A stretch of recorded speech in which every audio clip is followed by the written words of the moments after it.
कल की तेज गिरावट के बाद आज फिर से दुनिया भर के बाजारों से है कमजोरी के संकेत। गैप से नीचे खुलने के बाद रिकवर होंगे या और फिसलेंगे। वीकली आज है आखिरी दिन, वीकली क्लोजिंग का होगी, ये होगा बेहद अहम। तैयार करेंगे आगे की रणनीति। स्वागत है आप सबका शेयर बाजार लाइव में। नमस्कार, मैं हूं अनिल सिंह और नमस्कार, मैं हूं दीपांशु भंडारी। नई वीकली एक्सपायरी भी शुरू हो रही है तो उस पर भी करना है फोकस। बाजार तो काफी उतार चढ़ाव वाला ये हफ्ता रहा है, हमें क्या करना है ये भी जानेंगे अनिल जी के साथ। पहले तो आज के ट्रिगर्स क्या है ये बता। बिल्कुल, आज का ट्रिगर एक बार देख लिया जाए। और अमेरिका से जो दीप संकेत आते दिख रहे हैं बड़ी कमजोरी के, और अच्छी खासी कमजोरी होती दिखी है, उम्मीद से कहीं ज्यादा। 765 अंक डाउ लुढ़काया, 350 अंकों से ज्यादा का नुकसान आपको देखने को मिला है नैस्डैक में। एसजीएक्स निफ्टी दबाव में है, हालांकि कमजोर है, टूटा नहीं। एशियाई बाजारों में भी आज सेलिंग प्रेशर आपको साफ नजर आएगा। तो ग्लोबल मार्केट सारे के सारे खराब है। सेंसेक्स की रीबैलेंसिंग हो रही है।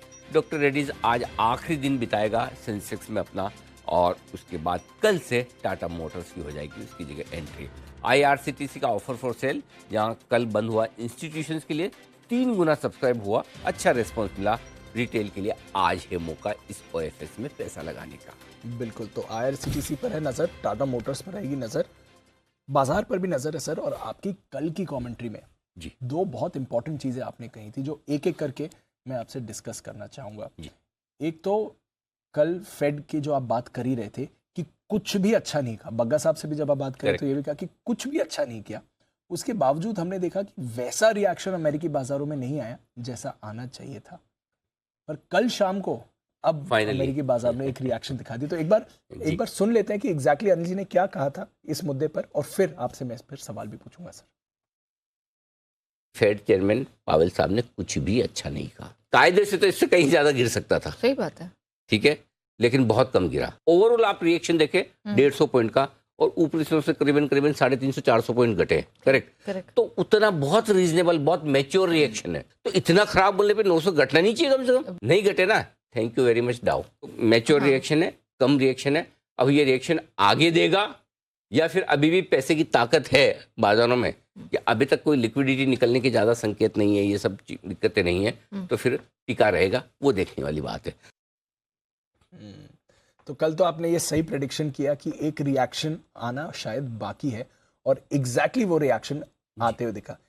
क्या समझना है इससे? नहीं दीपा, बिल्कुल रिएक्शन परफेक्ट है डाउ का, गलत बिल्कुल भी नहीं है। इनफैक्ट गिरना था, परसों गिरना है या कल गिरना है, ये आप में या अमेरिका के निवेशक थोड़ी डिसाइड कर सकते हैं कि डाउ कब गिरेगा, कितना गिरेगा। लेकिन हम डायरेक्शन डिसाइड कर सकते हैं, एनालिसिस कर सकते हैं। और कल हम यही बात कर रहे थे कि फेड की मीटिंग के बाद जो कुछ भी आए हैं संकेत, उसमें कहीं कोई अच्छी बात तो एक भी नहीं बिल्कुल है। नहीं। जहां तक पहले बाजारों की आपने बात की, तो मैं बाजारों पर ही रिएक्शन दे दूं, लेकिन बाजार जितने गिरे हैं कल, वो भी सही गिरे। सही गिरे? हाँ, अच्छा, रीजन बताऊं।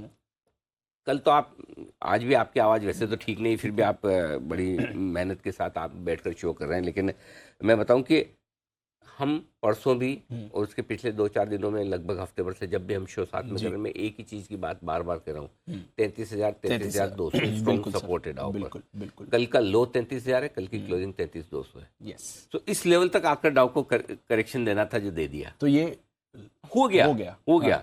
मुझे मतलब ऑनेस्टली अगर आप मुझे पूछेंगे तो फेड की मीटिंग का जितना करेक्शन आना था वो आ गया। अच्छा, अब पचा लिया। कल मैं आपको सब खराब बोल रहा था जी, जितना होना था हो गया। अब मैं आज खराब नहीं बोल रहा। अच्छा, अब मैं नया खराब तब बोलूंगा जब 33,000 के नीचे जाकर डाउ टिके बंद होना शुरू करे। नहीं तो मेरे नीचे वाले सपोर्ट पे डाउ आ गया। Thank you. ये एक्चुअली मेरा दूसरा पॉइंट भी था। यही चाहिए था। ऊपर में हम लगातार 34,500 के आसपास की बात कर रहे थे। ये हाई जो बनाया था क्लोजिंग बेसिस पे 34,700 के आसपास का बनाया था। तो 50-100 पॉइंट इतना एग्जैक्टली मैं डाउ प्रेडिक्ट नहीं कर पाता, ब्रॉडली नंबर देता हूँ। 34,587 का पहला हाई था, तो उसके आसपास जाकर रुका है डाउ 100 पॉइंट ऊपर। करेक्ट। सो ऊपर की रेंज टेस्ट करके नीचे की रेंज टेस्ट कर ली। तो इसलिए अब जो डरना था, जो सावधान होना था, वो कल था, आज नहीं। ओके, आज नहीं। डाउ से हमारे मार्केट की बात आगे करेंगे। तो डाउ ने अपना काम जो करना था कर दिया। अब अगर 33,000 के नीचे टिकता है, आज उनकी भी तो वीकली क्लोजिंग है, हमारी अकेले की थोड़ी है। बिल्कुल। तो अगर 33,000 के नीचे बंद होना शुरू करता है और टिकता है, तो फिर रास्ता नीचे खुलेगा। राइट। नहीं तो जो हमने 29,000 के आसपास से डाउ में एक तरफा तेजी देखी, जो 34,500 35,000 तक पहुंची है जी, उसमें हल्का फुल्का करेक्शन नीचे इनको भी तो लाना था। बिल्कुल, जो आ गया। सो अब पैनिक करने की बात नहीं, जब करना था तब करना था। पहली चीज जो रिएक्शन आया बिल्कुल फेड की मीटिंग का एक दिन बाद आया है, करेक्ट। और कई बार क्या होता है दीप, कई बार लोग सोचते हैं फॉर एग्जाम्पल किसी स्टॉक का रिजल्ट आया, रिजल्ट बहुत अच्छा आया है लेकिन स्टॉक बढ़ा नहीं, या रिजल्ट बहुत खराब आया घटा नहीं, एक आध दिन बाद वो रिएक्शन आता है। होता क्या है, किसी इवेंट के पहले, चाहे वो रिजल्ट हो किसी कंपनी का या किसी बड़ी इवेंट जैसे कि अमेरिका में फेड की, उसके पहले पोजीशंस कैसी बनी हुई है, सो पर्टिकुलर उस मोमेंट पर उस दिन जो पोजीशन बनी है उसके हिसाब से मार्केट का रिएक्शन होता है। और जो फंडामेंटल रिएक्शन है वो जरूरी नहीं कि उसी मोमेंट पे आए। करेक्ट। इकोनॉमी खराब हो रही तो क्या इसका मतलब, अगर समझो अमेरिका की इकोनॉमी खराब हो रही है, रिसेशन में जाना, तो क्या एक ही दिन में 20% घट जाएगा क्या? नहीं, टाइम लगेगा ना। सो ये चीज डाउन ने एक दिन बाद दी है, विच इज फेयर। हाँ, तो मेरे ख्याल से अब पैनिक करने की जरूरत नहीं है, सावधान रहना है हमेशा। मतलब मार्केट में आप आए तो आपको टेंशन तो सारी लेनी है, फेड की भी लेनी है, अमेरिका की भी लेनी है, दुनिया भर में क्या हो रहा है क्या नहीं हो रहा है, क्या हो सकता है, हर चीज की टेंशन आपको आ जाती है। बिल्कुल। तो वो टेंशन तो आपको हमेशा सावधानी के साथ रखनी है, बट नई चिंता करने का, नया डरने का काम अभी नहीं करना है। देखते ना अभी क्या फर्क पड़ता है, मंडे को देखेंगे। सो होना था, जितना करेक्शन आना था आ गया, एक ही दिन में आ गया। अब एक दिन में आना चाहिए, 4 दिन में धीरे धीरे आना चाहिए, वो बहस का विषय हो सकता है। मेरे हिसाब से जो ना हो के खत्म हुआ, सो मुझे कोई टेंशन नहीं है।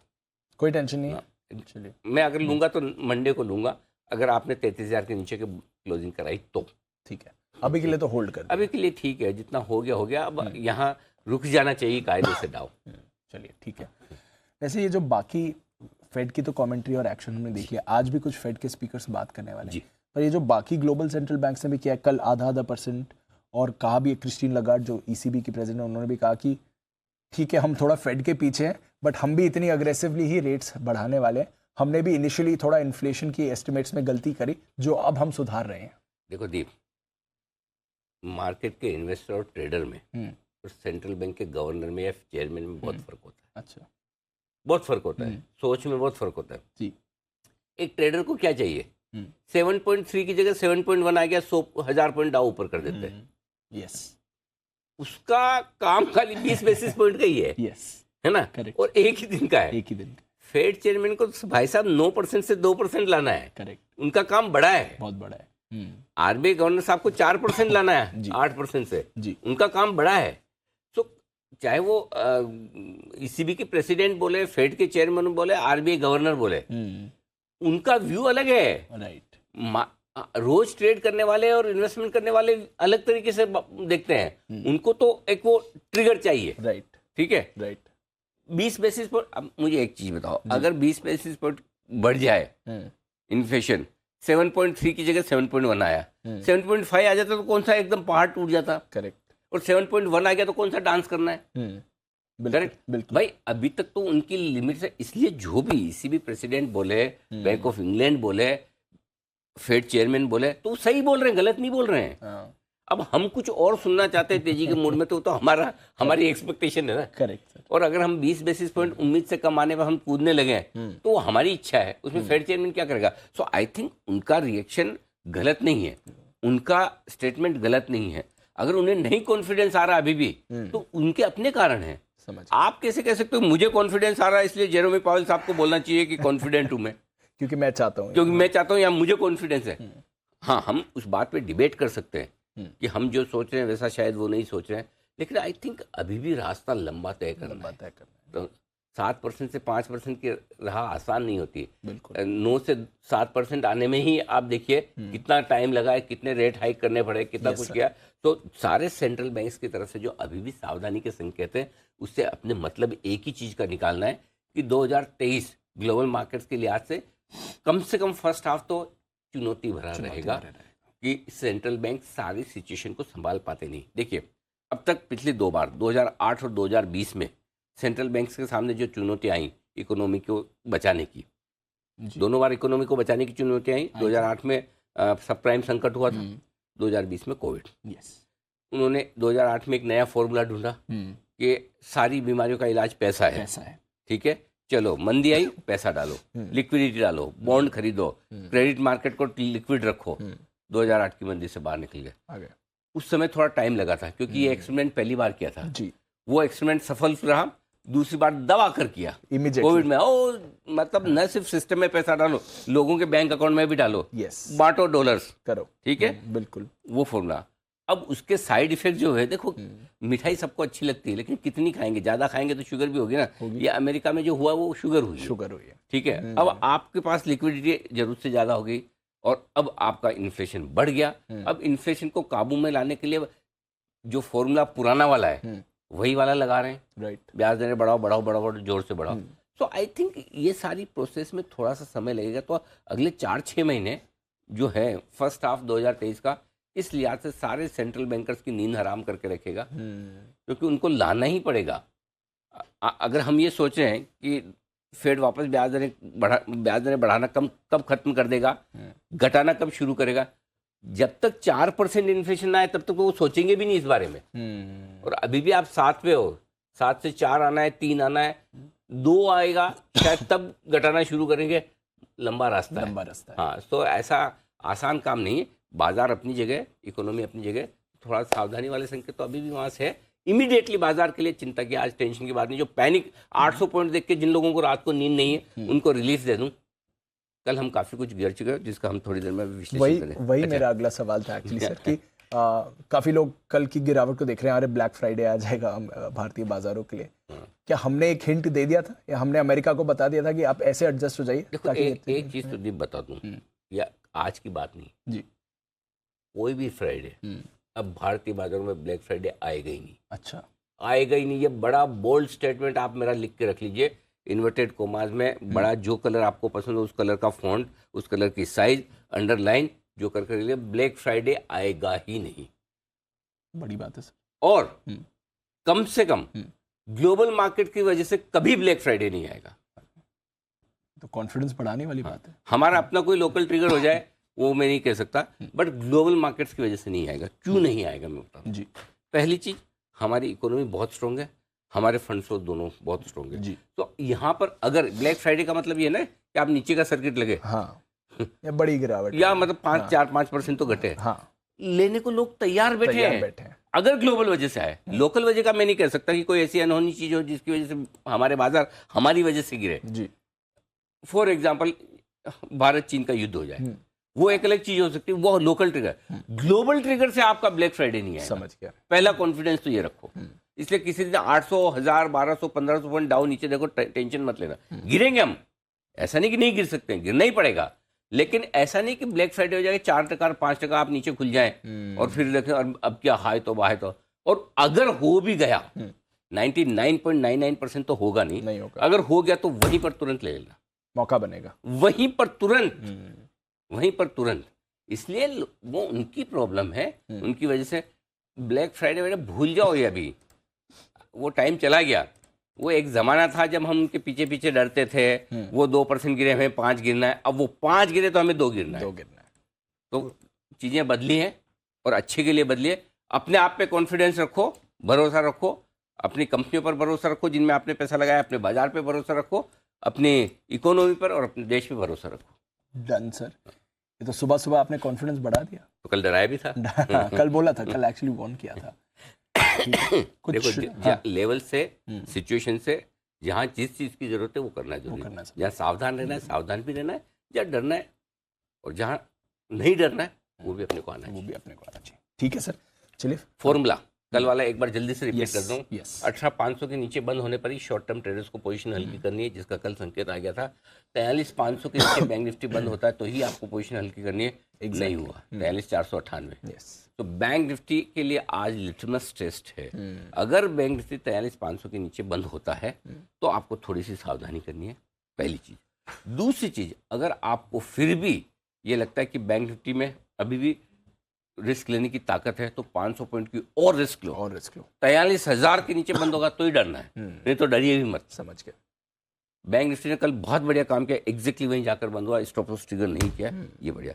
आइए, ग्लोबल संकेत है नेगेटिव, एफआईज के संकेत है नेगेटिव, घरेलू फंड्स के संकेत है आज के लिए पॉजिटिव। नहीं, मैंने न्यूट्रल रखे हैं, सॉरी, 2 नेगेटिव हो गए। ग्लोबल एफआईज न्यूट्रल, डीआईज के न्यूट्रल है, एफएनओ न्यूट्रल है और सेंटीमेंट न्यूट्रल है, 3 न्यूट्रल। ट्रेंड अभी भी पॉजिटिव, कुछ नहीं बदला। अब आप ये बोलोगे, आप ही तो बोले थे 18,500 के लिए, भाई साहब वो ट्रेंड नहीं होता, वो डे ट्रेडर्स के लिए। डे ट्रेडर्स का ट्रेंड नहीं होता, डे ट्रेडर्स का ट्रेंड हर घंटे बदलता है। हाँ। ट्रेंड मतलब जो कुछ दिनों का, हफ्ते 2-4 हफ्तों का जो ट्रेंड होता है उसकी बात मैं कर रहा हूँ। और वो बात के लिए 17,835, 18,000, 17,900 900 गैप छोड़ के आया और मेरे नींद में हमेशा याद रहता है। वो लेवल याद है मुझे। 17,835, 17,900। अगर उसके नीचे बंद होगा तो हम ट्रेंड को न्यूट्रल करेंगे, उसके पहले नहीं करेंगे। लंबा रास्ता है, चिंता नहीं करनी। ब्रॉडली 17,800 के नीचे बंद होने पर ही ट्रेंड न्यूट्रल होगा। तब तक अभी भी 600 पॉइंट नीचे तक की जगह अच्छा है। क्वेश्चन है, बस अग्रीड। चलिए, तो टेंशन नहीं तब तक। निफ्टी का आज का सपोर्ट जो 18,300, 18,350, नीचे की तरफ 18,200, 250 स्ट्रॉन्ग बाय जोन के तौर पर, स्ट्रॉन्ग सपोर्ट जोन के तौर पर आएगा। ऊपर में 500, 550 हल्की फुल्की रुकावट की जगह 575, 650 परफेक्ट सप्लाई जोन। जितना मनाए उतना वहां पर आप एक बार बेचे।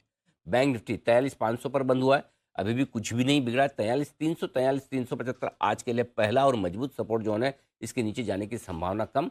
42,950, 43,100 की रेंज में आए तो जरूर खरीदें, जरूर खरीदें इसलिए। हाँ, ऊपर की तरफ 43,650, 43,775 यहाँ पहुंचकर टाइम पास करेंगे, रुकेंगे, देखेंगे ग्लोबल मार्केट से सपोर्ट और सहारा मिलता है या नहीं।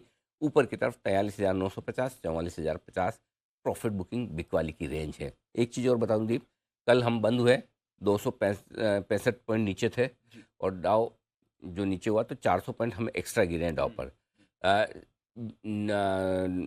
नेस्डेक पे 150 पॉइंट नीचे थे, नेस्डेक बंद हुआ 350, तो 200 पॉइंट एक्स्ट्रा गिरे नेस्डेक पे। तो नेस्डेक की 200 पॉइंट की गिरावट और डाउ की 400 पॉइंट की गिरावट को हमें एडजस्ट करना है, ये मान के चले। क्लियर है? अब आइए आपके लिए इंपॉर्टेंट सपोर्ट 18,415 पर आप बंद हुए। 18,350, 18,302 छोटे लेवल, 275, 250 और 203 मीडियम लेवल। बस 18,200 के नीचे की आज तो नहीं दिख रही कम से कम। हाँ, फिर क्या जो है ये है, जो मैं इससे ज़्यादा तो मतलब वर्स्ट के सिनेरियो में ये देख रहा हूँ। ठीक है, लेट्स सी। ऊपर की तरफ 18,450, 502 छोटे लेवल है, 525, 550 मीडियम, 575, 600, 18,600 के ऊपर की, 650 के ऊपर की अपसाइड भी नहीं है। अब आइए आपके लिए बैंक निफ्टी 43,500 पर आप बंद हुए। 43,375, 43,302 छोटे लेवल है, 43,225, 43,102 मीडियम लेवल है, 43,025 और 42,950 फाइनल सपोर्ट लेवल के तौर पर ये आपके लिए। ठीक है, ऊपर की तरफ 43,600, 650, 700 तीन छोटे लेवल है, 775, 850 मीडियम लेवल है, 43,950 और 44,050 बड़े लेवल के तौर पर बैंक निफ्टी में। तो 500-600 पॉइंट नीचे, 500-600 पॉइंट ऊपर, ये बैंक निफ्टी की रेंज है। तो आई डोंट थिंक कि बैंक निफ्टी में अभी भी कुछ खास बिगड़ा है दीप, अभी कुछ नहीं, वो पैनिक वाली बात, पैनिक हुआ भी नहीं है। अब आप 44,150 से 43,375 को आप पैनिक मानते हैं तो देखो अपना अपना परसेप्शन है। पैनिक होने में लोगों को 100 पॉइंट में भी आया, हीरो जीरो ट्रेड आप 50 पॉइंट का दो रिस्क का, उसमें भी पैनिक हो सकता है। और 500 पॉइंट गिरे तब भी नहीं हो। वो हर आदमी की पोजिशनिंग, व्यू और जो थॉट प्रोसेस है उस पर डिपेंड करता है। तो मेरे हिसाब से तो अब तक कहीं कोई पैनिक नहीं। एक बार वो डर लगता है ना कि जैसे कल आखिरी आधे घंटे में आप गिरे, उसके बाद अमेरिका और ज्यादा गिरता है, तो फिर अगले दिन के लिए वो फियर आ जाता है ना। वो बात सही है, इसीलिए मैं बोलता हूँ रात को ज्यादा अमेरिका देखा मत करो। अब रात से संडे को मैच तो शाम को जल्दी है ना, आई थिंक 8 साढ़े 8, हाँ 8:30 को है। बस थैंक यू यार, देख पाएंगे। अब देखना बहुत जरूरी है। अब बहुत लाइफ में कश्मकश चल रहा है। किसे सपोर्ट करें? हाँ, मतलब दिल तो चाहता है कि मेसी साहब का आखिरी मैच होगा तो उनको जीतना चाहिए, one of the greatest football players of all time, तो उनकी विदाई तो ऐसी शानदार होनी चाहिए। बिल्कुल। और दूसरी तरफ लगता है फ्रांस इतनी बढ़िया टीम है और बग्गा साहब ने भी प्रेशर बना रखा है सपोर्ट का फ्रांस का। आपने ऐसे कमिट कर दिया फ्रांस को? कर दिया था क्या? आपने कर दिया था कल। My God. अच्छा, इसमें कश्मकश की चीज से ऐसे में बाहर निकल के फिर तो अपने लिए अच्छी बात है। दोनों में से कोई भी जीते, मेसी साहब जीते तो भी हम तो चाहते हैं, और अगर फ्रांस जीते तो हमारा कमिटमेंट ही है, कोई भी गेम एंजॉय करेंगे हम। कल वो आपने मीम देखा, एक चल रहा है कि इंडियंस अर्जेंटीना को क्यों ज्यादा सपोर्ट करते हैं ना? क्या रीजन? SBI की पासबुक है ना, वो भी ब्लू और व्हाइट कलर की स्ट्राइप्स के साथ, तो उसकी फोटो के साथ वो चल रहा है कि क्यों इंडियंस अर्जेंटिना को सपोर्ट ज्यादा करते हैं। इसी कलर की पासबुक है। करेक्ट, ऐसा चल रहा है। चलिए, तो वो तो संडे रात की बात है। बैंक निफ्टी के लेवल अच्छा सर, FIs और PCR ये तो कम हो गया। पोजीशन 59% से 54%, पुट कॉल रेशियो 0.88, वीकली की शुरुआत हम हल्के नोट पर कर रहे हैं। बैंक निफ्टी पे तो 0.77 है, तो हल्के हैं बाजार लॉन्ग साइड पर, ये अच्छी बात है। ठीक है, विक्स फाइनली बढ़ गया। और 2-3 दिन से हम इसलिए बार बार बोले कि मत बेचो ऑप्शन, किसी भी दिन फंस जाएंगे। आप देखो कल इंट्राडे में फंसे, चाहे आप ये खुद आप बेचो। हफ्ते की शुरुआत से आप ये वार्निंग दे रहे हैं? नहीं बन रहा थी वहां पर, बेचना बनता नहीं बन है। रहा है। मतलब बहुत रिस्की है, बहुत बहुत रिस्की रिस्की है। और आप देखो एक दिन में कैसी हालत हो जाती है।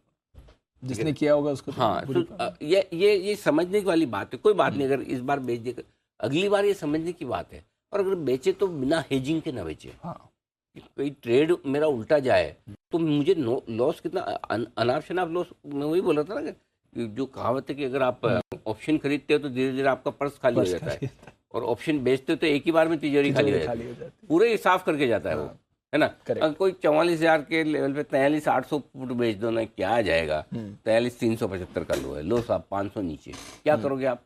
तो ये सारी चीजें थोड़ा ध्यान रखने वाली बात है। बाकी कंफर्टेबल है, डेटा ठीक है। तेजी की पोजीशन का स्टॉप लॉस 18,325। हमने पिछले हफ्ते की बात है कि इसी हफ्ते होगा शायद, मंडे का 18,345 का लो बनाया हमने, और वहां से हम घूमे तो उसके थोड़ा सा नीचे 18,325 इंट्राडे क्लोजिंग बेसिस पे स्टॉप लॉस अब आप रख लीजिए दोनों। और बैंक निफ्टी में 43,300, इसके नीचे जाए तो इंट्राडे क्लोजिंग 43,000 का रख लीजिए, या तो 43,500 का, जिनको एकदम छोटा रखना, आज अगर नेगेटिव बंद होते हैं तो आज कम कर लेना है, और नहीं तो 43,000 का, वो अपने 3 बजे बात कर लेंगे। Got it sir. Short side पर 18,650 ये आपके लिए स्टॉप लॉस होगा, एक ही clear cut intraday closing basis पे।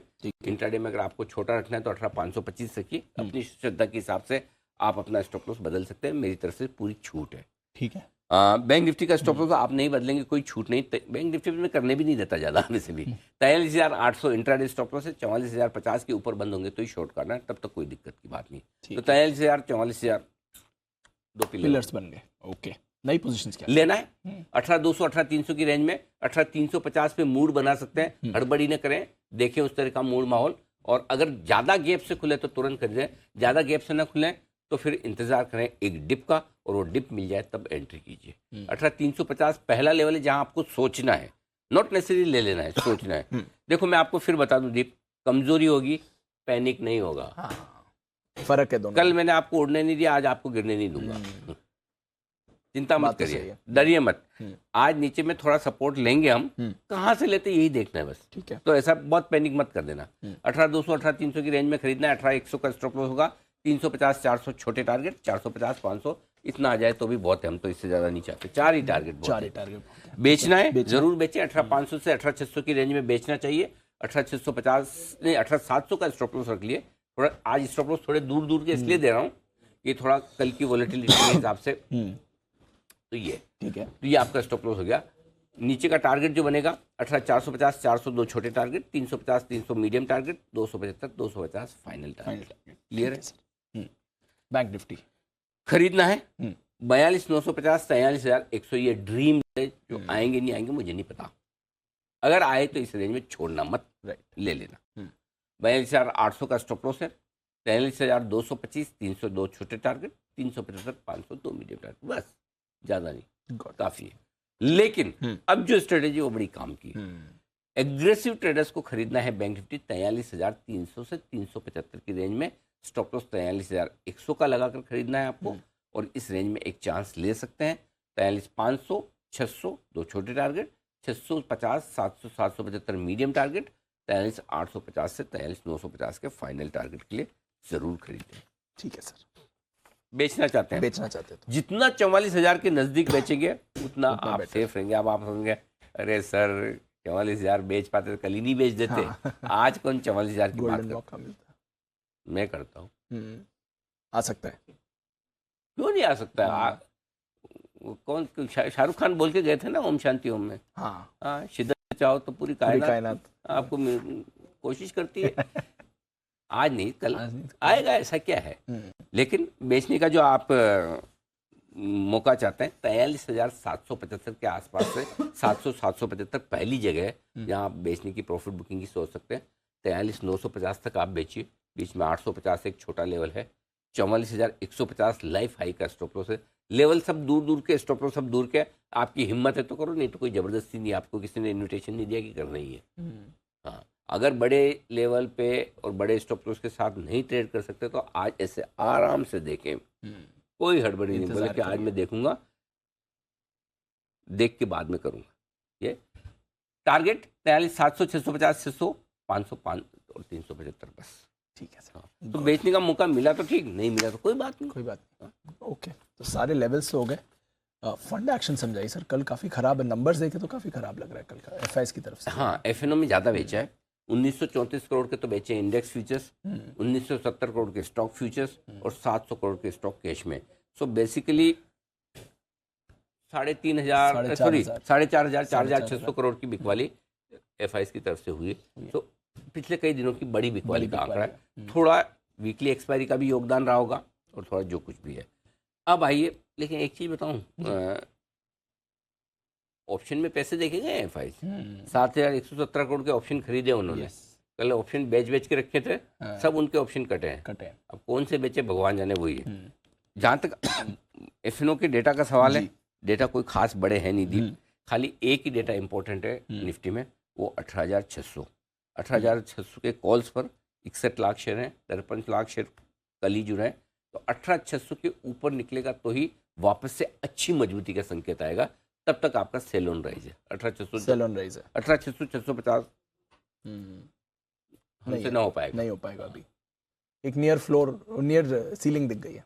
ठीक है, 18,600, 650 दब दब दब दब दब, गॉट इट। उसके ऊपर फिर नई तेजी। बैंक निफ्टी में 44,000, 25 लाख शेयर है, उसके ऊपर नई तेजी, तब तक थोड़ा थोड़ा रुक बस। ठीक है, done, got it. Ban list का भी अपडेट दे दूं, आईआरसीटीसी और पीएनबी ये बैन में जुड़ गए हैं। जीएनएफसी, बीएचईएल, डेल्टा और इंडिया बुल्स ऑलरेडी बैन में थे, तो 6 स्टॉक्स आज बैन में रहेंगे। आईआरसीटीसी और पीएनबी का एडिशन है। आइए फिर बाकी स्टॉक्स के बारे में जान लेते हैं। हमारी टीम है तैयार, कुशल, वरुण, नुपुर और साथ ही आशीष। कुशल, मॉर्निंग, बताएं ट्रिगर्स और खबरें आज की। मॉर्निंग दीप, ट्रिगर्स के लिहाज से आज इंपॉर्टेंट रहेगा सेंसेक्स में बदलाव। आज की क्लोजिंग के बाद यहाँ पर सेंसेक्स में बदलाव होंगे, जिसमें डॉक्टर रेड्डीज निकलता हुआ दिखेगा और टाटा मोटर्स इसमें शामिल हो जाएगा। साथ ही फुत्सी की रीबैलेंसिंग भी होने वाली है। और एक चीज़ अपडेट है, यहाँ पर आज से लिस्ट होने वाले जो शेयर हैं वो सीधे T+1 में जुड़ते हुए नजर आएंगे। 5 star business finance and Archean chemical, यहाँ पर 50% एंकर लॉक-इन खत्म होता हुआ दिखेगा। साथ ही आईआरसीटीसी पर नजर रखिए, क्योंकि रिटेल निवेशकों के लिए ओएफएस आज से ही खुलने वाला है। गरवारे टेक्निकल फाइबर्स, इसका बायबैक आज बंद हो जाएगा। इनफैक्ट पटेल इंजीनियरिंग पर भी नजर रखिए, राइट्स इशू के जरिए फंड जुटाने पर कंपनी की बोर्ड बैठक होने वाली है। एक्स डेट है अंजनी पोर्टलैंड सीमेंट और साथ ही आरएसडब्ल्यूएम के राइट्स इशू जो है इनके, उसकी। साथ ही ग्लॉस्टर और सीएल एडुकेट ने जो बोनस शेयर जारी किए थे उसकी भी एक्स डेट है। स्टार हाउसिंग फाइनेंस के बोनस शेयर और साथ ही जो स्टॉक स्प्लिट हुआ था उसकी भी आज के दिन में ही एक्स डेट होने वाली है। नवंबर महीने का सीपीआई आंकड़ा यूरोप का वो भी आपके सामने रखा जाएगा। और साथ ही आईपीओ अपडेट है, जिसमें लैंडमार्क कार्स और अबांस होल्डिंग के कल आईपीओ बंद हुए थे, तो फाइनल अपडेट आ गई है हमारे पास। 3.06 टाइम्स यहाँ पर लैंडमार्क कार्स का आईपीओ सब्सक्राइब होता हुआ दिखा है टोटल। साथ ही रिटेल निवेशकों पार्टिसिपेशन लगभग 60% रहा है, 0.6 टाइम्स। अबांस होल्डिंग यहाँ पर देखिए 1.1 टाइम सब्सक्रिप्शन हुआ है, रिटेल निवेशकों से पार्टिसिपेशन वाइज 0.4 टाइम्स हुआ है। साथ ही क्यूआई भी लगभग 4 गुना सब्सक्राइब करते हुए दिखे। ओके, तो ये है आपके लिए कुछ इंपॉर्टेंट खबरें। वरुण से भी जान, वरुण बताए।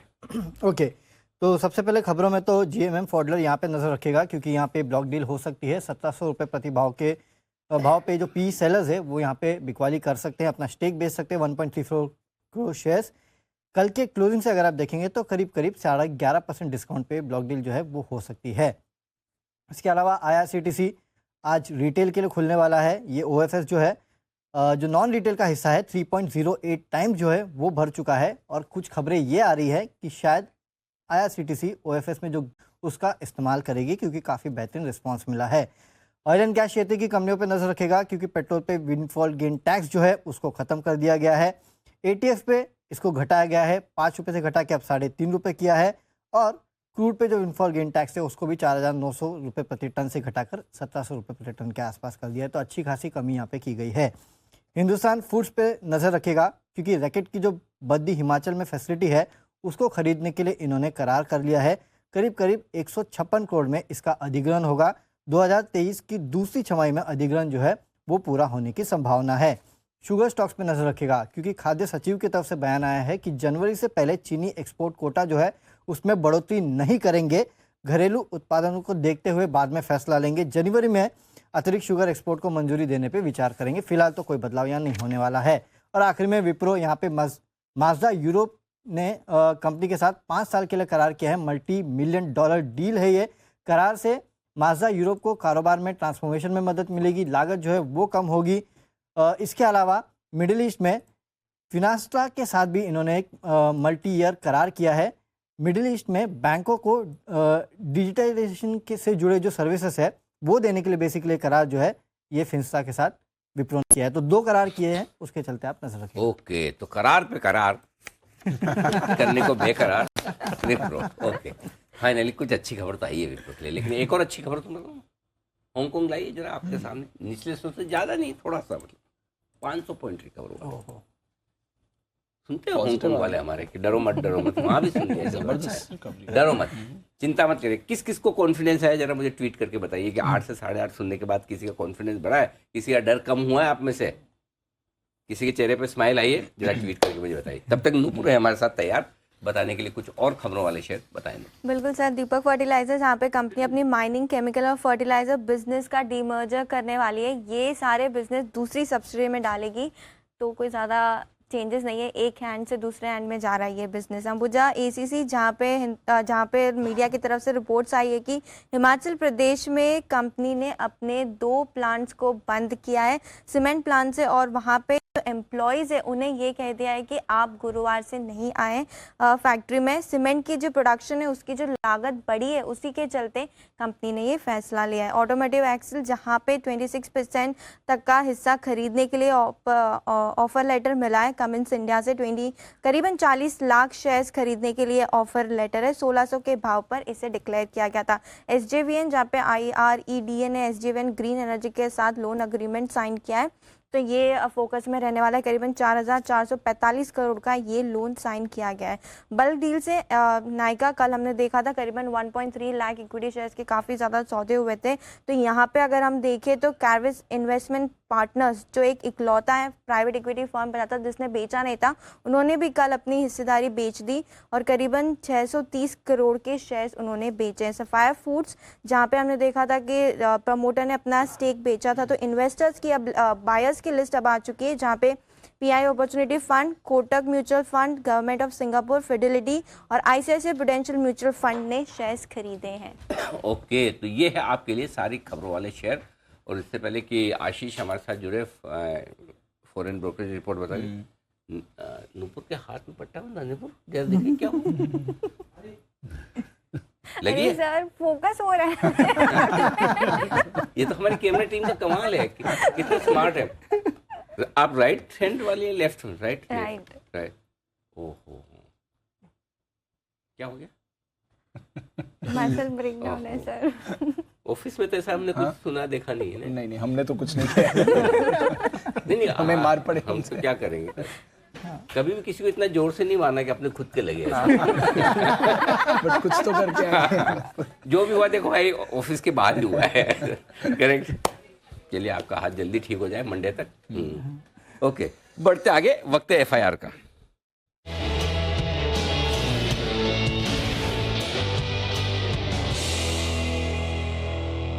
तैयार है हमारे साथ आशीष, जिनके पास पूरी 1 2 3 4 5 6 पूरी हाफ डजन रिपोर्ट्स हैं।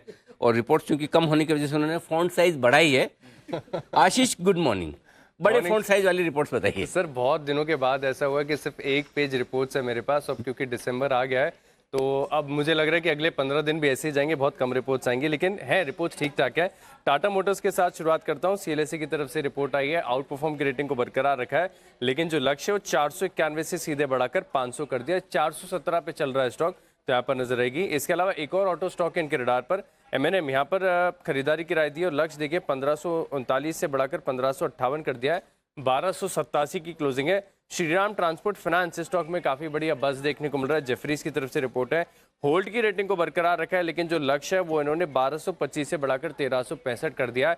हालांकि अभी भी अगर आप देखें तो इनका जो टारगेट प्राइस है वो करंट मार्केट प्राइस से कम का है, 1393 की क्लोजिंग है। लेकिन जो कमेंट्री है वो काफी बढ़िया बोल रहे कि ये जो मर्जर होगा इसके बाद जो कंबाइंड एंटिटी है, इसकी जो पूरी लोन बुक है इसमें आपको 27% का इजाफा देखने को मिल सकता है। और इनफैक्ट इनका जो AUM है FY23 तक भी देखें, FY23 के बाद भी तो करीब 15% CAGR की ग्रोथ यहाँ पर देखने को मिल सकती है। NIMs में जरूर प्रेशर देखने को मिलेगा, लेकिन ग्रोथ के लिहाज से ये मर्जर काफी अच्छा है। इसके अलावा क्रेडिट स्विस की तरफ से रिपोर्ट है ये बैंक्स के ऊपर, जहाँ पर ये कह रहे हैं कि जो बड़े बैंक्स हैं इन्होंने डिपॉजिट रेट हाइक किए हैं। इसके बाद अगर आप देखिए तो SBI यहाँ पर क्रेडिट स्विस की आउट परफॉर्म की रेटिंग है, लक्ष्य में कोई बदलाव नहीं, 730 रुपए का लक्ष्य है, 616 की क्लोजिंग है।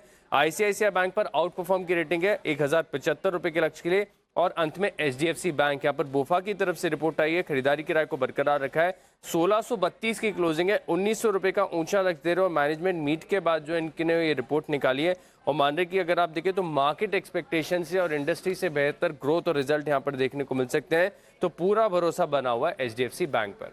ओके, तो ये है आपके लिए आज थोड़ी सी ब्रोकरेज रिपोर्ट्स, और कोई भी ऐसी दमदार रिपोर्ट आज है नहीं, एक्सेप्ट एक थोड़ा सा आप ये कह सकते हैं कि श्रीराम ट्रांसपोर्ट पर जेफरीज ने जो टारगेट बढ़ाया है 1225 से 1365 किया, उसके बावजूद करंट मार्केट प्राइस से कम है। तो ये इंटरेस्टिंग रिपोर्ट है। बट आइए बढ़ते आगे, मुलाकात की जाए हमारे सभी एक्सपर्ट से।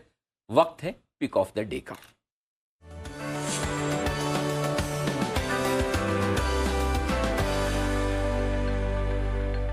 कुणाल जी सुप्रभात, शुरुआत करें सर आप। सुप्रभात अनिल जी। अनिल जी देखिए, आज बाजार की उठापटक के मद्देनजर अनिल जी आज मेरा सप्रेम नोटा स्वीकार करें तो अनिल जी बाजार खुलने के बाद एक धमाकेदार कॉल दूंगा, तो फिलहाल के लिए अनिल जी नोटा एक्सेप्ट करना होगा आपको। मूर्ति खराब हो गया, पहले ही एक्सपर्ट नोटा के मूड में। चलो कोई बात नहीं, आगे से सिमी जी से शुरुआत करेंगे। सिमी जी कुछ तो देगी, और कम से कम 4-5 मिनट तो बोलती हैं, तो हमें भी रिलीफ मिलती है। और स्पेशली आज तो आप लोगों को जितना बोलना आराम से बोले, ज्यादा रिलीफ की जरूरत है हमारे दीप के गले को। तो इसलिए सिमी जी शुरू हो जाइए। Good morning. जी अनिल जी, तुरंत सोच लिया क्योंकि मुझे एक्सपेक्टेशन नहीं था कि कुणाल जी भी निराश करने वाला है कि पिक ऑफ द डे नहीं देगा। तो इसलिए मैंने तुरंत मतलब एकदम डिसाइड किया कि मुझे सेल कॉल देना ही है। तो जो भी है मार्केट को, और बहुत ज्यादा स्टडी भी नहीं किया क्योंकि लास्ट मतलब कल का सेशन में, क्लोजिंग सेशन में मैंने सेल कॉल देके गया था और वो चला भी था। और मुझे लगता है कि स्ट्रक्चर काफी वीक है। मेट्रोपोलिस उसको सेल करके चलेंगे एकदम, मतलब 15 मिनट पहले दिया था, उसको सेल करके चलेंगे मेट्रोपोलिस। इसका कल तो मैंने कैश का भाव दिया था, आज मैं फ्यूचर्स का भाव दे रही हूँ। करंट लेवल पर खरीद कर चलने का सलाह होगा 1340 1345 का स्टॉप लॉस के साथ। पहला टारगेट 1280, दूसरा टारगेट 1250, ये दो टारगेट्स मैंने दिया है। और मैंने कल ही बताया कि 100 पॉइंट का करेक्शन इसमें एक्सपेक्टेड है। काफी वीक स्ट्रक्चर है और इसमें ज्यादा वीकनेस अभी भी मेंटेन होगा, ऐसा मुझे लगता है। तो मेट्रोपोलिस को अभी भी मैं रिपीट करूंगी और यही होगा मेरा pick of the day. Okay, तो मेट्रोपोलिस है वो स्टॉक जहां पर सिमी जी की बिकवाली करने के रहा है। तो आप ये बोल रहे हैं अभी डिसाइड किया, तो आप भी नोटा सोच के आई थी सिमी जी? एकदम नोटा सोच के आई। भगवान, क्योंकि मन ही मन में मेरा बुलिश अंडरटोन है ना। मैं एक्सपेक्ट कर रही हूँ कि मार्केट शायद नीचे, और आपका भी कमेंट्री सुना तो उसके बाद मुझे लग रहा है कि लोअर लेवल से मार्केट को ऊपर आना चाहिए, तो बाई कॉल ही देने वाली थी। तो आप मेरे चक्कर में मत पड़ा करो, आप तो अपना आराम से देते रहो जो भी देना है जी। वो बायस तो मेरा पूरा बुलिश है, तो मैं एकदम पूरा 24/7 बुलिश ही हूँ। तो एक आध सेल कॉल देना पड़ता है, आशु जी को भी संभालना पड़ता है, इसलिए मैं सेल कॉल दे देती हूँ। ऐसे मेरा बहुत मन तो नहीं होता है सेल कॉल। इस बार देख लेना, बजट पे आप आएंगे ना, मैं पक्के बोल रहा हूँ, एक कोने में आशु जी को बिठाऊंगा, दूसरे कोने में आपको बिठाऊंगा, दूर दूर तक, और मतलब कहीं, और बीच में कुणाल जी को रखूंगा, ताकि क्या है कि दोनों का संपर्क हो ही ना पाए। पिछले 1 साल में जो बिगड़ा है आशु जी ने आपको, मैं बता नहीं सकता। आइए, सुप्रभात सचिन जी, बताएं sir pick of the day. Good morning Anil ji, good morning Deepanshu. Anil ji, यहाँ पर मैं कॉम्पनसेट करना चाहूंगा। आई थिंक 2 कॉल्स में यहाँ पर हाईलाइट कर रहा हूँ। एक है ऑन द लॉन्ग साइड, जिसके बारे में हमने परसों के सत्र में भी बात की थी।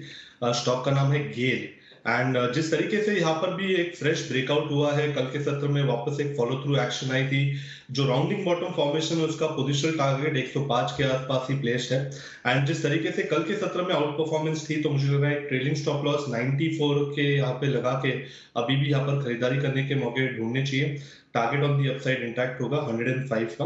And on the short side JSW steel का जिस तरीके से स्ट्रक्चर है, लगभग मुझे लग रहा है डबल टॉप फॉर्मेशन का कंफर्मेशन यहाँ पर आ चुका है। तो 760 के ऊपर जब तक ये स्टॉक वापस क्लोजिंग एस्टैब्लिश नहीं करता, तब तक थोड़ा सा दबाव के घेरे में ही रहना चाहिए। तो ओवरऑल स्ट्रक्चर वाइज तो 720 का यहाँ पर पोजिशनल टारगेट है, बट ट्रेडिंग के लिहाज से 735 के टारगेट के लिए यहाँ पर आज पोजीशन आपको शॉर्ट साइड पे बनानी है, बट ये पोजीशन आपको पुल बैक पे बनानी है 748 के आसपास। स्टॉप लॉस आपको लगाना है 756 पर। ओके, तो जेएसडब्ल्यू स्टील और गेल ये दो स्टॉक हैं जहां पर आपके लिए कॉल्स है। एक खरीदना है, एक बेचना है। खरीदना है गेल और बेचना है आपको जेएसडब्ल्यू स्टील। 745 का स्टॉप लॉस है, सॉरी 745 में बेचना है। 756 का स्टॉप लॉस है। 735 और 720 के टारगेट के लिए आपको करनी है बिकवाली। तैयार है सुमित जी भी हमारे साथ? Good morning Sumit ji, good morning, बताएं। गुड मॉर्निंग अनिल जी। एक और लगाओ गुड मॉर्निंग पीछे। इस बार अनिल जी आपने 2 बार बोल दिया तो मेरे से एक ही बार निकला। बताएं सर। जी अनिल जी, तो अनिल जी मार्केट्स के अंदर थोड़ी सी गिरावट है, थोड़ी सी करेक्शन, प्रॉफिट बुकिंग देखने को मिल रहा है। तो स्टॉक्स के अंदर भी थोड़ा सा दबाव देखने को मिल रहा है। तो जो स्टॉक मेरे रडार पे आया है वो सेल साइड का है। 1650 के आसपास बाटा इसके अंदर बिकवाली कर रहा है। बाटा के अंदर रिसेंट का लो ब्रेक हुआ है, स्ट्रक्चर थोड़ा वीक है और ऊपरी लेवल से सेलिंग प्रेशर है। कल के दिन में भी स्टॉक में एक अच्छा खासा सेलिंग प्रेशर, एक सेल कैंडल ही देखने को मिला था। तो 1650 के आसपास, 1645 के आसपास बाटा में बिकवाली करें। 1675 का ऊपर में स्टॉप लॉस लगाए और नीचे में जो टारगेट देखने को मिल सकते हैं बाटा में ट्रेडिंग के लिहाज से 1610 रुपए से लेके 1600 रुपए तक के लेवल बाटा में देखने को मिल सकते हैं। 1675 के स्टॉप लॉस से बिकवाली करें। तो ये है आपके लिए बाटा 1651 के आसपास बंद हुआ है, यहाँ पर बेचने की राय है 1675 के स्टॉप लॉस के साथ। सिद्धार्थ जी भी जुड़ चुके हैं हमारे साथ। सिद्धार्थ जी सुप्रभात, बताएं sir pick of the day. Good morning Anil ji, good morning Deepanshu. आज पिक ऑफ द डे के हिसाब से खरीदारी की राय है महानगर गैस में, एमजीएल में। टारगेट रखना है 930 का। अगर कोई पोजिशनल लॉन्ग टर्म टारगेट भी रख ले तो 1090 का भी टारगेट रख सकते हैं महानगर गैस में। पाइप नेचुरल गैस की बहुत अच्छी कंपनी, अव्वल नंबर की company, commercial PNG, industrial PNG, और मुंबई में, थाने में सोल राइट्स है एमजीएल के। 5.1% वॉल्यूम ग्रोथ है नेक्स्ट 2 साल के लिए। 25 स्टेशन ऐड हो गए, केपेक्स है 650 से 800 करोड़ का। तो ओवरऑल पर्सपेक्टिव से बहुत दमदार लग रहा है। अगर आज टारगेट हासिल नहीं भी होते हैं तो भी पोजिशनली आप रख सकते हैं महानगर गैस 930 के टारगेट के लिए। तो ये है आपके लिए राय एमजीएल पर खरीदारी करने की आती हुई। सिद्धार्थ जी, राय आपको एमजीएल के साथ साथ 2 और शेयरों पर देनी है। एक है डॉक्टर रेड्डीज और दूसरा है साथ में आपके लिए टाटा मोटर्स। आज विदाई होने वाली है डॉक्टर रेड्डीज की सेंसेक्स में से, और कल आगमन होगा टाटा मोटर्स का। दोनों शेयरों पर राय दें। अनिल जी, सही विदाई हो रही है डॉक्टर रेड्डीज की, क्योंकि हमारे भी लिस्ट में नहीं है। और परफॉर्मेंस सबसे बड़ा कारण है, क्योंकि क्वार्टरली तिमाही जो नतीजे आ रहे हैं उसमें काफी निराशा दिखा रहे हैं क्वार्टर आफ्टर क्वार्टर। तो मैं तो मानता हूं कि इस पे अगर आपने ले रखा है तो आप स्विच ओवर कर सकते हैं कोई दूसरी कंपनियों में, जैसे कि डीवीज लैब। उसके भी नतीजे अच्छे नहीं थे, बट वो लॉन्ग टर्म पर्सपेक्टिव से काफी अच्छा लग रहा है। और टाटा मोटर की बात करें तो डेफिनेटली बहुत बेहतरीन है। साथ में अभी टाटा टेक्नोलॉजी का आईपीओ, तो ये सब कुछ देखते हुए मुझे लगता है टाटा मोटर एक अच्छा प्रोस्पेक्ट बन सकता है। यस, जैगुआर लैंड रोवर की एक अटकलें जरूर रहती है, बट वॉल्यूम्स के लिहाज से काफी बेहतर कर सकता है टाटा मोटर्स। तो मैं पॉजिटिव हूं टाटा मोटर्स पे, क्योंकि पैसेंजर व्हीकल में अच्छा खासा ग्रोथ दिख रहा है। तो ये है आपके लिए टाटा मोटर्स पर राय आती हुई। खरीदारी करने का मौका यहां बन सकता है। राय एक और स्टॉक पर देनी है, वो भी आप ही को देनी है सिद्धार्थ जी, और वो है IRCTC। कल इंस्टीट्यूशंस के लिए ऑफर फॉर सेल खुला था, गजब का रेस्पॉन्स मिला भाई साहब। देखिए 3 गुना भर गया। थोड़ा ग्रीन शू भी इस्तेमाल करेंगे, यानी ज़्यादा पैसा ले लेंगे, सरकार को मिल रहा तो कौन छोड़ता है। लेकिन आज रिटेल के लिए खुल रहा है, पैसा लगाएं क्या? देखिए अनिल जी, लास्ट IRCTC का जब OFS था तब तो पैसा बना था, बट ओएफएस की अगर हिस्ट्री देखी जाए, कल मैं देख भी रहा था, वरुण का भी एक बाइट थी आपके साथ, तो बहुत ज्यादा पैसा बना नहीं है लोगों का ओएफएस में अगर हिस्ट्री की बात करें।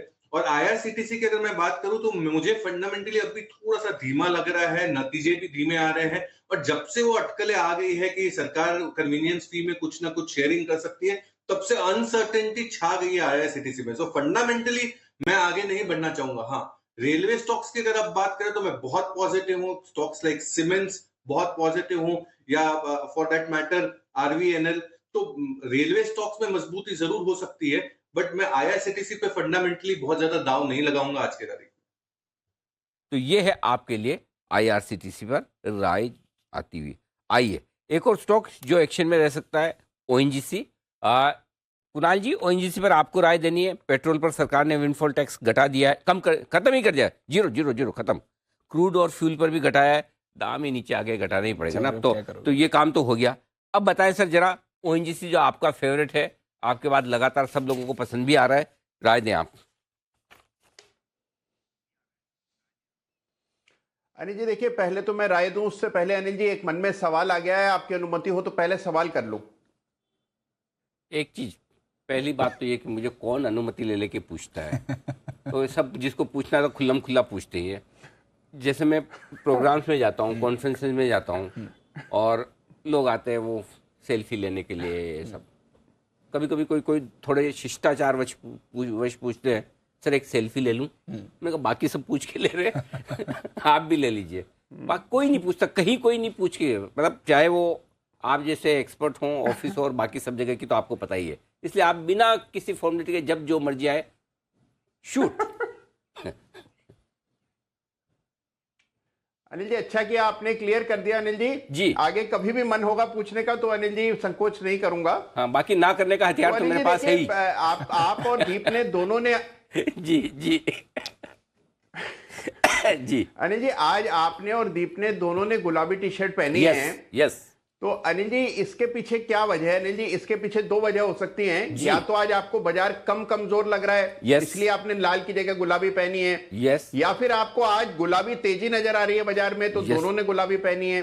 तो अनिल जी इसका असली मूल कारण क्या है, ये एक ही लाइन में बता देना। We are wishing everyone pink of wealth, और we are wishing Deep pink of health. Absolutely. तो हमारे दीप का गला जल्दी ठीक हो जाए, और बाकी सबकी वेल्थ को लेकर जो लोगों को डर बना हुआ है कि पता नहीं क्या हो जाएगा 800 गिरने के बाद, तो सिर्फ इतना छोटा सा कारण था जिसकी वजह से हमने पिंक पहना है। जी कुणाल जी बताएं, अब ओएनजीसी पर आए। अनिल जी देखिए, ओएनजीसी मैंने और राकेश जी ने अभी हाल में ही खरीदारी की राय दी, उसके बाद स्टॉक में जबरदस्त तेजी बनी। अभी भी बहुत पॉजिटिव मोमेंटम स्टॉक में बना हुआ है, तो मुझे लगता है कि और ऊपर के लेवल्स देखने को मिलेंगे। चार्ट पर अगर आप रेजिस्टेंस ढूंढें तो 162 रुपए पर अगला मेजर रेजिस्टेंस नजर आता है। तो मुझे लगता है कि काफी बड़ी जगह बाकी है, तो जिनके पास पोजीशन है बिल्कुल बने रहे। अगर आज कुछ करेक्शन में नीचे के लेवल्स पर मिल जाए तो वहां पर भी बाय करके चलना चाहिए। 160 से 162 के रीजन में मुझे लगता है कि स्टॉक जाएगा, तो हमारी खरीदारी की और होल्ड करने की राय। ओके मैम, फॉडलर आप में से कोई इस स्टॉक को ट्रैक करता है? जरा मैं जानना चाहता हूँ, अगर करता है तो वो जरा हाथ खड़ा करें। जीएम फॉडलर, हाँ सिद्धार्थ जी करते हैं, वेरी गुड। तो सिद्धार्थ जी, आज इसमें एक ब्लॉक डील की संभावनाएं बताई जा रही है। एक प्राइवेट इक्विटी फंड है जो बेचना चाहता है, 1700 रुपये के आसपास ब्लॉक डील हो सकती है, 11-12% डिस्काउंट पर 1,34,00,000 शेयरों का। तो ये बताएं कि लेना चाहिए कि अगर ब्लॉक डील हो तो, और उसके बाद आप जब तक इस सवाल का जवाब तैयार करें तब तक एक और मैं काम पे लगा देता हूं सचिन जी को। सचिन जी, अंबुजा और एससीसी, इन दो के चार्ट आपको देखने, खबर बड़ी इंटरेस्टिंग आ रही है, और ये खबर आई एक न्यूज़पेपर के हवाले से, सही है या नहीं पता नहीं, मैं पहले से बता रहा हूँ। हिंदुस्तान टाइम्स ने इसको रिपोर्ट किया है, और उन्होंने कहा कि हिमाचल प्रदेश में अंबुजा और एससीसी दोनों के प्लांट अचानक से बंद हो गए।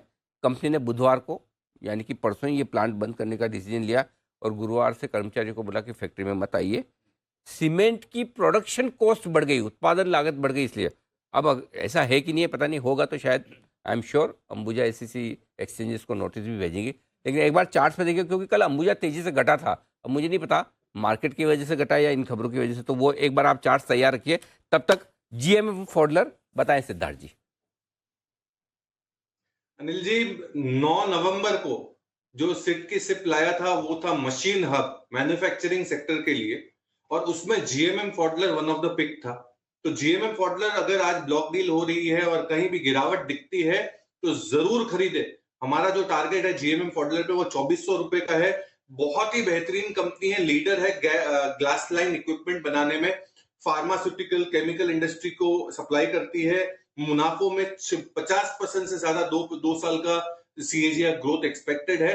बहुत ही बेहतरीन कंपनी है GMM Pfaudler in the manufacturing space, और साथ ही साथ MNC है, बहुत ही अच्छा मैनेजमेंट है। तो जीएमएम फॉडलर पर खरीदारी की राय है, जहां मौका मिले 2400 के टारगेट के लिए लॉन्ग टर्म पे। ओके, तो जीएमएम फॉडलर और जीएमएम फॉडलर पर कुणाल जी ने भी हाथ खड़ा किया। कुणाल जी, ये जो आज बड़ी ब्लॉक डील की बात हो रही है, इसमें बड़ा 1,34,00,000 शेयर बेचने की बात हो रही है, कहीं आप तो नहीं बेच रहे अपना पोर्टफोलियो का शेयर?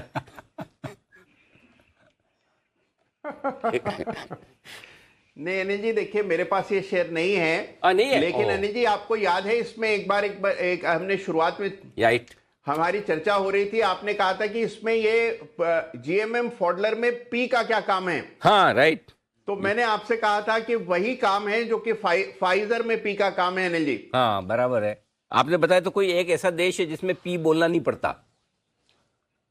काश हम भी उसी देश में पैदा हुए होते तो एक लेटर कम पढ़ना पड़ता है। 25 में ABCD हो जाती है हमारी, है ना? कौन से देश में ऐसा है जहाँ पे पी साइलेंट रहता है?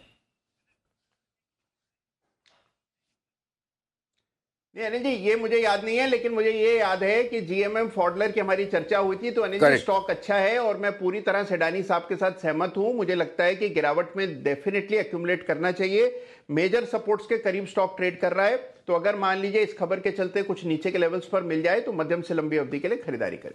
परफेक्ट। आइए अगला स्टॉक अंबुजा ACC तैयार है हमारे सचिन जी, बताएं सर। अनिल जी, अंबुजा सीमेंट में तो काफी दिनों से यहाँ पर डिस्ट्रीब्यूशन के ही साइंस थे। इनफैक्ट अगर हम थोड़ा सा डिटेल में इस चार्ट स्ट्रक्चर को देखें तो 20 सितंबर के आसपास इसने एक 385 के आसपास स्विंग हाई बनाया था, एंड उसके बाद अभी तक एक क्लोजिंग एस्टैब्लिश नहीं हुई है 390 जोन के ऊपर। तो क्लियरली यहाँ पर जिस तरीके से इसका RSI था जो 20 सितंबर के आसपास लगभग अराउंड 89 के आसपास स्विंग हो रहा था, आज के सत्र में या फिर कल के सत्र में भी वो लगभग अराउंड 59-60 के आसपास ट्रेंड हो रहा है। तो क्लियरली ये जो डाइवर्जेंस है इन स्ट्रेंथ, ये काफी दिनों से चल रहा था, एंड जिस तरीके से इसने वापस एक क्लोजिंग एस्टैब्लिश की है 570 के नीचे, तो मुझे लग रहा है और थोड़ी सी यहाँ पर बिकवाली हावी ही होनी चाहिए। ऑन द लोअर साइड जो काफी इंपॉर्टेंट सपोर्ट है वो 500 के आसपास का है, तो उसके पहले मुझे कोई मेजर सपोर्ट नजर नहीं आ रहा। एंड जिस तरीके से पिछले 4-5 हफ्तों से एक लगातार कोशिश हुई थी 580 लेवल को क्रॉस करने के, सस्टेन करने के लिए, वो फेल होते हुए आ रही है। तो डेफिनेटली यहाँ पर थोड़े से शॉर्ट बायस ही रखना चाहिए। On the higher side 585 on weekly closing basis का आपको स्टॉप लॉस लगाना है, एंड नीचे लगभग अराउंड 530 से लेके 500 तक की जगह ओपन हो चुकी है। तो मुझे लग रहा है अंबुजा में तो डिस्ट्रीब्यूशन है, एंड ACC में भी अगर हम उसी टाइम फ्रेम पे देखें तो लगभग ACC ने भी एक काफी बड़ा स्विंग हाई बनाया था सितंबर 15 के आसपास, हाई था अराउंड 2800 के आसपास का, एंड उसके बाद काफी बड़ी अंडर परफॉर्मेंस इस पर्टिकुलर स्टॉक ने डिपिक्ट की है। बट स्ट्रक्चर वाइज यहाँ पर ज्यादा बिकवाली मुझे नजर नहीं आती। इनफैक्ट ऑन द कॉन्ट्ररी 2500 के आसपास मुझे लग रहा है एक अच्छा सपोर्ट है, एंड उस सपोर्ट के नजदीक अगर आ जाता है तो डेफिनेटली वहां पर एक खरीदारी करने का मौका बन सकता है। तो फिलहाल मुझे लग रहा है ACC के पोजिशंस अगर किसी के पास है लॉन्ग टर्म के लिहाज से तो होल्ड करने चाहिए 2430 के स्टॉप लॉस के साथ, बट अंबुजा अगर है तो डेफिनेटली यहाँ पर मुनाफा बांध देना चाहिए। ओके, तो ये है आपके लिए राय ACC अंबुजा पर।